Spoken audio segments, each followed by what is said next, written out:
जाओ थोड़े से क्वेश्चन उठाओ और थोड़े प्रैक्टिस कर लो, इससे आप छोटे नहीं हो जाओगे। आप 8th क्लास के बच्चों से पूछ लो, वो फ्रैक्शंस को कहाँ देख रहे हैं, कोफिशिएंट्स ऑफ अलजेब्राइक वेरिएबल्स वहां पे देख रहे हैं। वर्ड प्रॉब्लम्स को प्रैक्टिस करिए, छोटी छोटी वर्ड प्रॉब्लम से शुरू करिए। अगर आप बहुत स्ट्रगल करते हैं, बहुत सारे बच्चों को ऐसा होगा कि मैम कोई बहुत बड़ी बात तो आपने बताई नहीं, ठीक है, तो 20 मिनट्स अपने बहुत ही बिजी स्केड्यूल से निकाले, अपनी किताब खोले, और खोलने का मतलब ये नहीं कि खोल के रख दी साइड में। तो कैसी चल रही हैं आप लोगों की summer vacations? I am very sure you must be enjoying a lot. बहुत मजे चल रहे होंगे, राइट? सुबह से रात कब हो रही है पता ही नहीं चल रहा, है ना गाइस, है ना? चलो, दैट्स गुड। आई होप कि आप लोग अपनी वेकेशंस एंजॉय कर रहे हो, ठीक है। बट बच्चा, एक इंपॉर्टेंट चीज जो मैं आज इस वीडियो में कहने आई हूं वो ये है कि आप वेकेशंस एंजॉय करो, no problem in that, but at the same time please ये याद रखो कि आपकी जो मिडिल स्कूल की मैथ्स है, जो 6th 7th 8th ग्रेड की मैथमेटिक्स है ना, उसकी इंपॉर्टेंस क्या है। मतलब आप ये मत समझो बिल्कुल भी कि 6th 7th 8th की मैथ्स तो ठीक है, एग्जाम टाइम में, टेस्ट टाइम में पढ़ेंगे, हो जाएगा। हम 9th 10th में बिल्कुल कंसिस्टेंटली पढ़ेंगे, वहां पर इंपॉर्टेंट है, बोर्ड एग्जाम के लिए इंपॉर्टेंट है। देखो बच्चा, याद रखो ये थॉट प्रोसेस इसलिए गलत है क्योंकि 6th 7th 8th की जो मैथ्स है ना, वो एक सीढ़ी की तरह काम करती है। ये सीढ़ी अगर आप कंसिस्टेंटली अच्छे से चढ़ोगे तो आप डायरेक्टली कहां पहुंचोगे पता है? 100 out of 100 marks in your board examination. But अगर अगर आपने कोई भी सीढ़ी मिस कर दी तो पता है कहां गिरोगे आप नहीं गिरोगे, आपके मार्क्स गिरेंगे डायरेक्टली, वो भी बोर्ड एग्जामिनेशन में, ठीक है। आपको बहुत स्ट्रगल होगा 9th 10th में, बिलीव मी। तो कुछ बेसिक चीजें आज मैं आपके सामने लेके आई हूं। ये वो बेसिक चीजें हैं जो हर बच्चा जो 6th 7th 8th ग्रेड में पढ़ रहा है ना, उसको आनी चाहिए बहुत अच्छे से, ठीक है। Okay, so let's see some basic maths you must master before the school reopens guys. Now, बहुत सारे बच्चों को बहुत सारी चीजें ऐसी लगेंगी कि मैम ये बताने आई हो आप, ये बतानी है तो हमें आता है। बट गाइज, मैं क्लास लेती हूं, मैंने क्लास में बच्चों के आंसर्स देखे हैं, ठीक है। मैंने देखा है कि 8th ग्रेड के बच्चे जो है simple multiplication, addition, subtraction of integers में कैसे गलत करते हैं, कैसे गलतियां करते हैं, कितनी सिली सिली मिस्टेक्स करते हैं, ठीक है।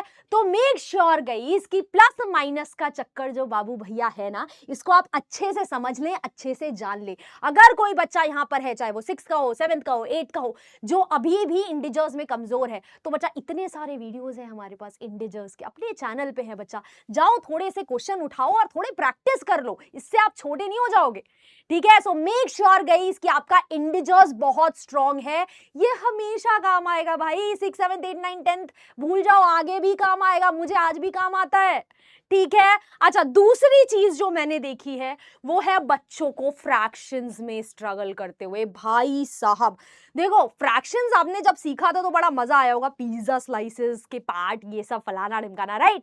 अब भाई बहुत सारे बच्चों को ये लगता है कि बस इतना ही था फ्रैक्शन, नहीं।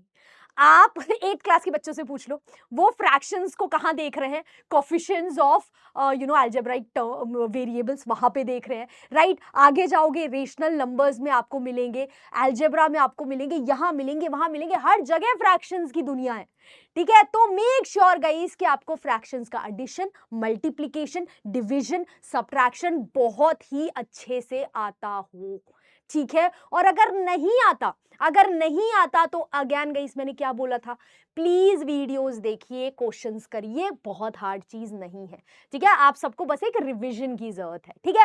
अच्छा, एक छोटा सा हॉलीडे होमवर्क दे दूं क्या? छोटा सा हॉलीडे होमवर्क, ये जो है ना, ये जो क्वेश्चंस यहाँ मैंने लिखे हैं, पिछले स्लाइड में भी लिखे थे भाई, पिछले स्लाइड में भी लिखे थे, सब कोई हैशटैग कमेंट में आंसर बताएगा, हैशटैग कमेंट करेगा और आंसर बताएगा, ठीक है बच्चा। इससे मुझे भी पता चलेगा ना कितने बच्चों को आता है, राइट? तो चलो अपना जो है नॉलेज दिखाओ, यहाँ पर कितना ही टाइम लगेगा, इसका आंसर देना है, सबको आंसर देना है, सबका, ठीक है। ये रहा वीडियो रोकिए, जल्दी से करिए और कमेंट करिए, ठीक है। अच्छा, आगे बढ़ते हैं बच्चा, आगे बढ़ते हैं।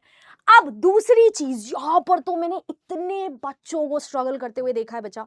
तो देखो, 6th क्लास में आप जो है वेरिएबल से पहली बार आपकी मुलाकात होती है, 7th क्लास में आप सॉल्व करना सीखते हैं इक्वेशंस को, 8th क्लास में आप और डेप्थ में ये सब चीजें पढ़ते हैं, और डेप्थ में जो है अलजेब्रा में जाते हैं, ठीक है।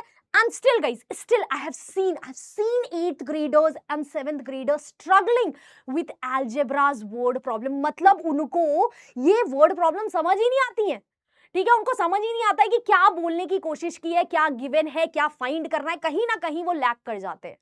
तो बच्चा सबसे इंपॉर्टेंट बात जो आपको याद रखनी है वो ये याद रखनी है कि जो अलजेब्रा की वर्ड प्रॉब्लम्स होती है ना, वो मैथ की लैंग्वेज होती है। मैथ जब अंग्रेजी बोलता है ना, तो वो वर्ड प्रॉब्लम के थ्रू बोलता है। तो मैथ की अंग्रेजी को समझिए, ठीक है, वर्ड प्रॉब्लम्स को प्रैक्टिस करिए, छोटी छोटी वर्ड प्रॉब्लम से शुरू करिए अगर आप बहुत स्ट्रगल करते हैं।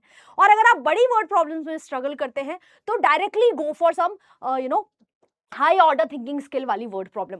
But guys believe me, 9th class में जाओगे, 10th क्लास में जाओगे, भरमार है वर्ड प्रॉब्लम का, भरमार। तो वहां कैसे करोगे अगर अभी नहीं कर पा रहे? ठीक है, तो मैथ की अंग्रेजी को समझिए, वर्ड प्रॉब्लम्स को समझिए और कमेंट बॉक्स में इस चीज का आंसर दीजिए। 5 reduced by sum of consecutive numbers is 60, find the numbers। ठीक है, तो सबसे पहले समझिए कि मैथमेटिकल वे में क्या दिया गया है, क्या दिया गया है, फिर जानिए कि क्या पूछा गया है और उसके बाद कर दीजिए सॉल्व। ठीक है, तो ये बहुत छोटी छोटी चीजें हैं। बहुत सारे बच्चों को ऐसा होगा कि मैम कोई बहुत बड़ी बात तो आपने बताई नहीं, और सच में मैंने नहीं बताई, मैंने इस पूरी वीडियो में कोई बहुत बड़ी बात नहीं बताई। मैंने बस वो छोटी छोटी बातें बताई है जहां मैंने बहुत सारे बच्चों को मार्क्स लूज करते हुए देखा है, अपने एग्जाम्स में देखा है, रोते हुए देखा है उन छोटी छोटी सिली मिस्टेक्स पे। तो मेक श्योर गाइज कि ये जितने भी कॉन्सेप्ट हैं आप अच्छे से जो है पूरा अच्छे से समझें, और उसके बाद जब स्कूल आप दोबारा जाए तो अपने नए कॉन्सेप्ट्स, नए चैप्टर्स पे फोकस करें। ठीक है, अच्छा एक और चीज, last appeal guys, last appeal.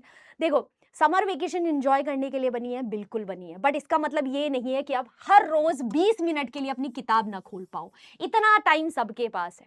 ठीक है, तो 20 मिनट्स अपने बहुत ही बिजी स्केड्यूल से निकाले, अपनी किताब खोले। और खोलने का मतलब ये नहीं कि खोल के रख दी साइड में, नहीं, खोलने का मतलब ये है, स्पेसिफिकली मैथ्स में ये मतलब है कि प्रॉब्लम प्रैक्टिस करें। 20 मिनट्स गाइस, ज्यादा भी नहीं बोल रही। ठीक है, आपका ज्यादा मन करेगा तो 60 मिनट कर लीजिएगा, पर 20 मिनट्स तो मिनिमम होने चाहिए। ठीक है, पेन उठाइए, मैथ करिए, 20 मिनट्स के लिए करिए, काफी है। ठीक है, so that's it from my side guys, my name was so that's it from my side guys, my name is Ankita Singh and I hope enjoy. So that's it from my side guys, my name is Ankita Singh and I hope you enjoyed this video. Do comment all the answers, I'll be looking for it. Thank you.